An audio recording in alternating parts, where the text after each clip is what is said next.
Hey guys, welcome back. This is IIFYM Pro Roxy Beckles here, coming at you from my YouTube channel and my web series Coach's Corner. I thank you so much for joining me again on my second episode, and I love the comments and everything, the emails that I got from you guys.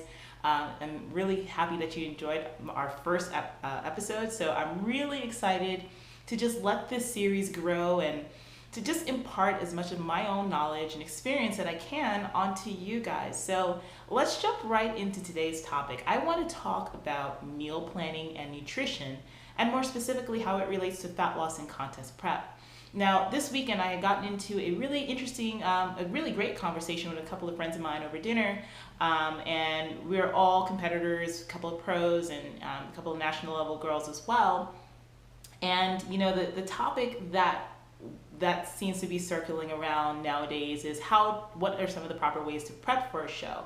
Now, I have done all kinds of things, and I've seen people doing all kinds of things, and what I'm going to share with you today is just based off of my opinion, not only as an active competitor, as a pro, but as an Olympian and as a coach as well, and what I have observed with a myriad of people throughout the years. So, you know, a lot of you guys are okay, let me go back. Some of you guys are really great with following meal plans.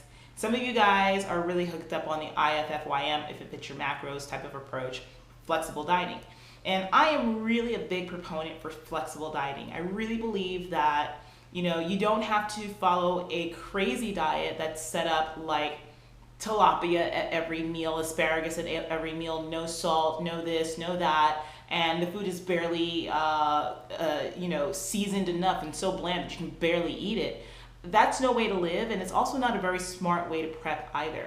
There's actually a really interesting study that came out, I think it was in about December or November or maybe it was September, I don't remember, in the later half of 2015, that took a look at a bodybuilder's diet. And this was done by Alan Aragon, who's a really, really huge name researcher, really well-respected guy. I used to be a member of his monthly review, his nutrition review and whatever, training review. And they took a look at whether or not a bodybuilder can get on stage and look show ready with a healthy approach to dieting, with a sane approach to dieting. Kind of a diet that was a little bit of the antithesis of what you typically see in a normal contest prep plan. So he had all kinds of variety when it came to his food selection. There were carbohydrates in his diet, there was protein in his diet, there were fats as well. So no single food group was cut out. And he still saw amazing progress. And the guy was in the gym like 4 days a week, and he was doing fasted cardio, I believe, and this was on his own merit because the researchers didn't believe, due to the science that's out there, that fasted cardio was even worth it, but he wanted to do it, so they allowed him to do it, and he lost a really great amount of fat and preserved his lean mass as well to a certain degree. He was a natural competitor.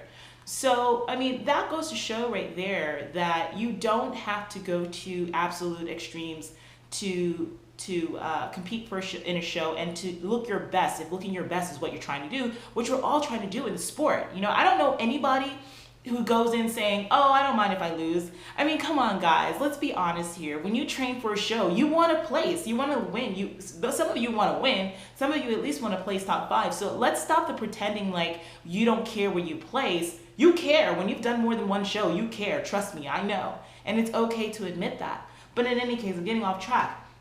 So going back, one of the things I do want to say is that the guy in the actual study, his diet was, you know, even though it didn't cut everything out, it was very specific. So he wasn't going around eating burgers and fries every day. He wasn't going around eating shit every day and eating things that you shouldn't be eating on a plan if getting your leanness is your goal. Here's the thing, guys. Dieting for a show, and dieting in general, is not a part of our genetic makeup as human beings. Our physiology just doesn't want to do that.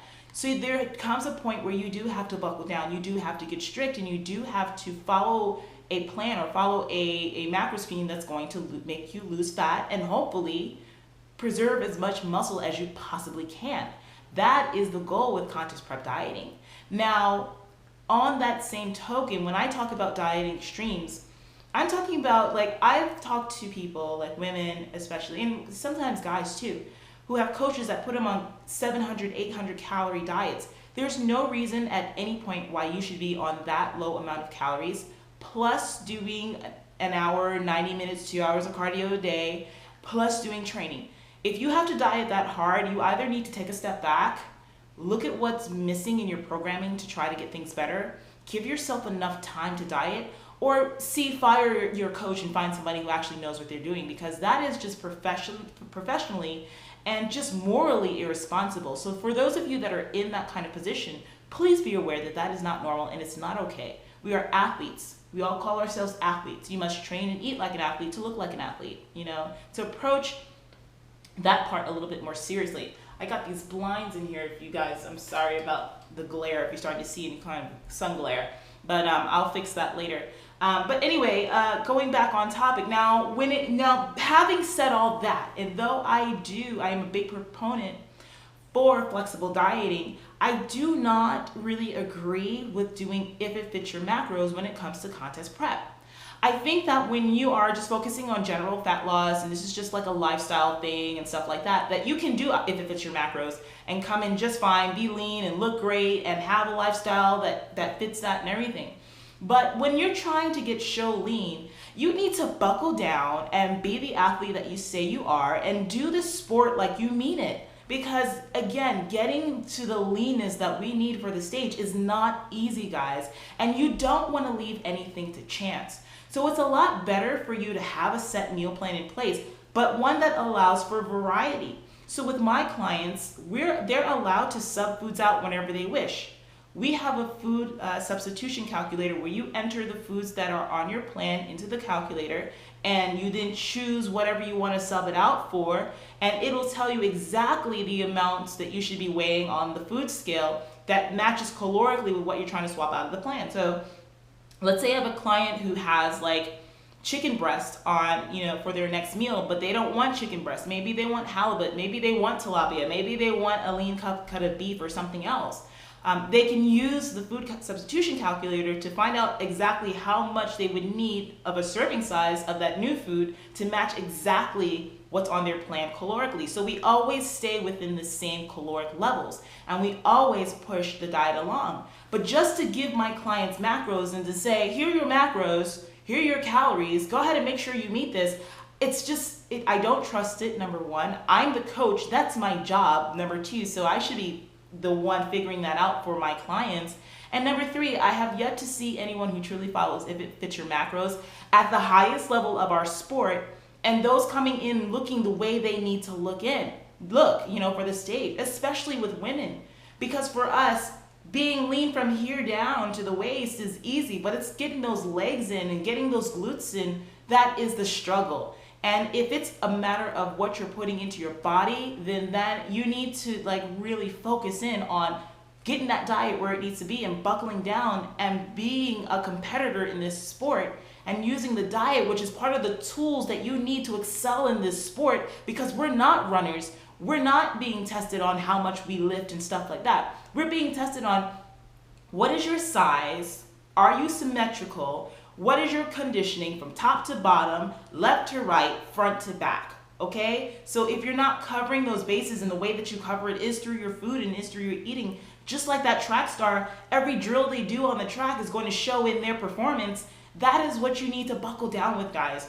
So the bodybuilding world is like right now, and it used to not be like this. If you talk to people who used to do bodybuilding like back in the day, like prejudging meant prejudging. Like they prejudged you before you went on to be judged, and that was before you went on for finals. So people were standing in line being prejudged to qualify to even step on the stage at all.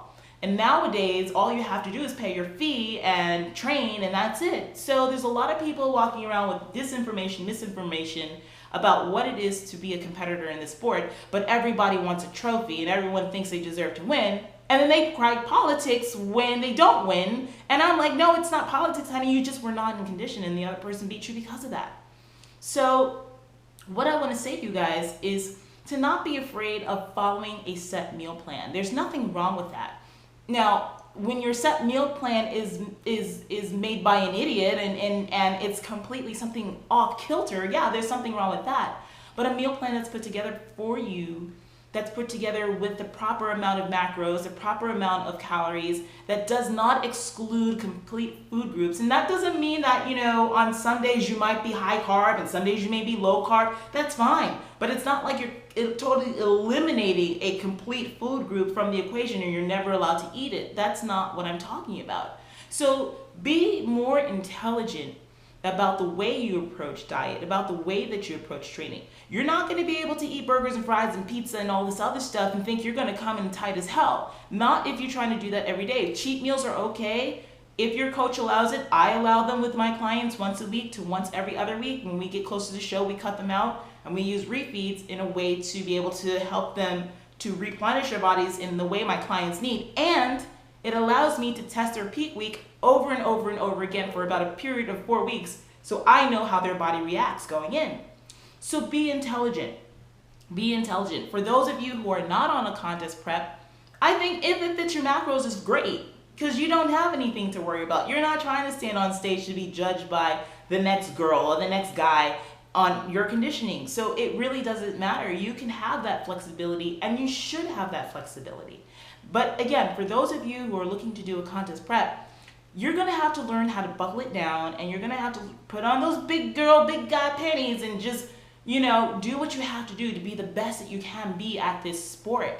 And work with people who understand that having a flexible approach to dieting, and flexible doesn't mean letting everything in, okay? Flexible means subbing things out within reason, allowing cheat meals when they're needed and stuff like that. Work with people who understand that so that way they can align with your point of views on how dieting should be for you, but who are there to get you to that next level in a way that makes sense, okay guys? So that's my message for you for today. Now, this is a very controversial topic, so I would love to hear your thoughts. Put them down in the comments, comment right below, and I'll make sure to get back to you and we can all have a nice discussion about what your experiences are and what your questions are.